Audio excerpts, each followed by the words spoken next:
All right, all right. I am here at Viva Iriezona with the Jam Now from Phoenix, Arizona. How you doing today, man? I'm doing it, Chris. How you doing? I'm doing great, brother. Well, I've been following you for a while. I've loved all your music that you've been putting out, starting with your 2017 Believe It's Possible single. Oh, dude. And then up through this latest release, Throwback. Clarity. Thank you, Yeah, dude. thank you. Now, for people who haven't heard you yet, how would you like to describe your sound?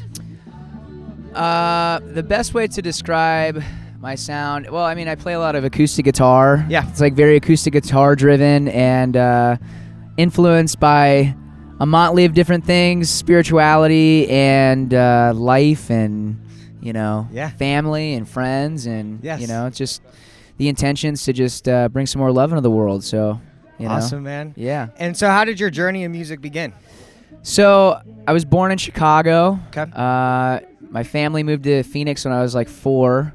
And my uncle moved out to Phoenix too, and he played guitar growing up. And so I would just go over to his place, and he'd give me like guitar lessons as a kid and stuff. And one thing led to another, and I started playing in bands in high school. And then I ended up performing, at just like Alice Cooper's charity, and that opened up some opportunities. And being able to work with Alice and like his original band opened up for like Johnny Depp and the Hollywood Vampires and stuff. And some stuff like that. But yeah, and then the universe provides, and here we are now. So yeah. And speaking of Alice Cooper, you've had the opportunity to play on some of his records, correct? So just some demo stuff, like some demo stuff. Yeah. Actually, the record that he just put out, it's I think #1 on Billboard right now, and I played bass on some stuff on those, not on the actual record, but on the demos before they went into the studio and like, re-recorded it. But I was like there in the infancy stage, so helping bring those tracks to fruition. Yeah, it was cool to be a part of that for sure. So yeah. And now, to my understanding, you did record at Jack Johnson's Plastic Plant Studio out in California. Now, tell me about that experience. Yeah, so Alice's foundation was super generous, and they opened up the opportunity to work with Robert Carranza, who's down at Brushfire Records, and so I was able to work with him on Universal Love and some more music that's come out, Clarity, and so So it's been a blessing to do that, without a doubt. Nice. Now, speaking of Clarity, your latest release, what is the inspiration behind that song? I'm glad that you asked, actually, Chris, because it's actually inspired by a guy named Ben Beverly that worked at Brushfire, Jack's label out in L.A. And Ben was a really just like affable, benevolent, kind person. And when we were recording, his desk was like right, as you walked into the tracking room. And every time I'd walk past Ben's desk, I'd always be like, Ben, you're amazing, dude. Ben, you're making my day. Ben, I appreciate you. And he would always just return the favor, and he'd always be like, you're amazing. Like, I appreciate you. And he just was such a compassionate dude. Yeah. And came back to Phoenix, and was playing some gigs, and I got a phone call out of the blue from Robert, and he was like, hey, man, Ben passed away. And so it was just this moment of clarity where I was really thankful that in that moment I was able to express that to Ben. And it was also this realization that, it's important to treat people as if it's the last time you ever see them. Yes. And make sure that you, express, what's important in the moment. So absolutely. Wow. Yeah. That's an amazing story behind the track, man. Thank you. Now tell me the songwriting process behind that. Did you start with the chord progression and then a melody? Did you have a line at first? So after Ben passed, I kind of just like wanted to clear my head a little bit. So I do a lot of sensory deprivation. Okay. And so I went and scheduled a float. And if anybody out there that doesn't know what sensory deprivation is, it's basically this like pod that you go into, and it's filled with 10 inches of Epsom salt water, and you're 10 inches of like 1,000 pounds of Epsom salt. So you just float. Yeah. And you're in pitch silence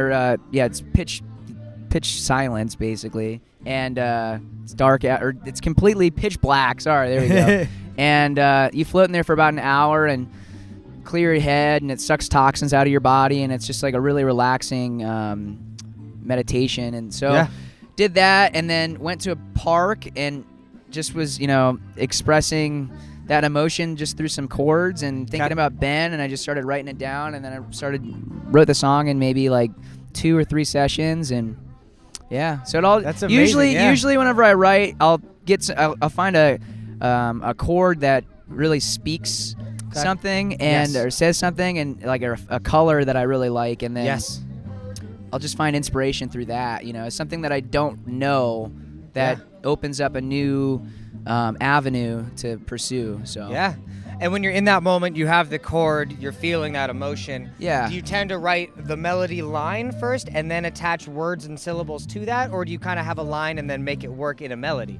So sometimes, a lot of the times, it'll start with like a chord progression. So like I'll have a chord, and then it'll just be like da da da da da da da da da da. Like just like you'll find a melody, and then you'll just start to put words to it. So like, don't let your love light shine too bright. I don't know, something. Yeah, like almost that, like a syllable count. Yes, exactly. It's like iambic pentameter, and you just kind of fill in the lines. Absolutely. So that's the easiest method that I've found. So Yeah. And so you have the song written. What was the recording process like? Where'd you record it? So we tracked that at the plastic plant. You did? Yeah. Oh, that must have been cool to track it there. And not only did we track it there, but we also tracked it with Adam Topol, Jack Johnson's drummer, and Juan Alderetti from the Mars Volta. Wow. And those guys are just top-notch, session musicians and performers, just beautiful people, and such an honor to just be able to jam with those guys. And especially because they knew Ben too, so going in there with that healing, it was special for sure. Man, it gives me goosebumps thinking about it, man. Yeah, man, for sure. The energy in that room must have been something really special. It's fun, man. It's fun. Yeah, I mean, I love the plastic plant because it's Jack and I have similar intentions, as far as like sustainability is concerned and stuff. So as soon as I heard about the plastic plant, I'm like, that's where, this record's got to be tracked, Yes. Because it runs off of 100% solar energy. And it's all like, they don't even have like fiberglass, like it's insulation. They use denim in the walls. Really? And it's all recycled material. Yeah. So like that entire like studio, if it were to, be doomsday, it would just decompose, and it's all really? Yeah, it's awesome. So, and they even like took the floorboards on the studio and they put it up on the ceilings to for like acoustic treatment or whatever, I don't know, but yeah man, so it was a beautiful experience, and just such an honor to be in that space for sure. Well, that's amazing, man. Well, for those who haven't heard it yet, check out Clarity. I love the track, and it really it touches the soul. So, and I respect that a lot, man. Thank you. Well, I respect you a lot. Oh, thank you, man. Oh, yeah. Too much. Hey, too much. Too much. So tell me, man, do we have any new releases we can maybe expect this year, or any shows planned? Yes, absolutely. Okay. So new music's on the way, working on some new music videos. Okay. And just got back from Chicago, I don't know, about a month or 2 ago. Okay. And was out there working at Gravity Studios with this guy named Julian, really awesome producer, and it's the second oldest studio in Chicago. So, and being from Chicago, kind of going back, it was like this, like I'm getting chills just like thinking about it. Yeah. It was just like so wild, having all those like fundamental memories growing up as a child, like walking around like by a creek and stuff with my mother growing up, and then like kind of like going back to where she grew up. Yes. In her hometown, so it was cool, our hometown. Yeah. And my dad, but it was beautiful, and we got to like record. They had like a Neve console, so anybody out there that knows what a Neve is, it was funny because Julian was like, "Yeah, man, it's a Neve," and I'm like, "Oh, cool, yeah, a Neve, all right." And then I'm like, "Oh my God, yes, I've never even seen a Neve board in person before." Yeah. So it was, and the really wild thing was Rupert Neve, the guy that designed that board, passed away the day that we started tracking. Oh Jesus! It was, dude. Whoa. Yeah. Whoa, it was right. Yeah. It's totally trippy. Yeah. Yes. So for people who don't know, a Neve console, it's the big mixing desk. When you go out to a studio, you see the faders and where they're doing all the tracks, and these are maybe the most legendary consoles. It's like getting a Hewlett Packard from Yeah. like super like rare. Any car person sees that, they're gonna be like, wow, this is amazing. Neve is that top notch.